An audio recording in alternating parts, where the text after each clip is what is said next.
Hello friends, நம்ம இன்றைக்கி சிறுமலைக்கு வந்திருக்கோம். அதனால் இங்கே பாருங்கள் ஃப்ரெண்ட்ஸ், மலை கொடி எல்லாமே இயற்கை பார்த்துக்கோங்க, இயற்கையானது. ஆனால் நம் மலை இருக்குமே இயற்கைங்க. இதெல்லாம் நம்மளுக்கு வளரே. நம்ம வட மதுரைக்கு வந்தால் ஒரு நல்ல இதுக்கு போயிட்டு வருவாங்க.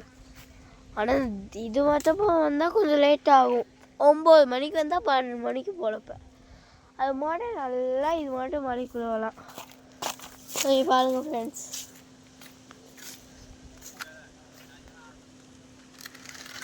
வாழுங்க ஃப்ரெண்ட்ஸ். காற்று அடிக்கும் ஃப்ரெண்ட்ஸ், ரொம்பலாம் அங்கே தான் ஃப்ரெண்ட்ஸ். நம்ம என்ன பண்ணுவோம், போய் ஜாலியாக குளிக்க வேண்டியதான். இங்கே வந்தீங்கன்னா ஸ்விம்மிங் பூலு, அழகான ஸ்விம்மிங் பூலு. நீங்கள் அங்கே வந்து குளிச்சிங்க. இனிமேல் நீங்கள் வந்து ஒரு அம்மன் கோவிலுக்கு வந்தீங்கன்னா இந்த அம்மன் கோவிலுக்கு வந்து ஜாலியாக ஒரு ஸ்டே வந்துட்டு போகலாம்.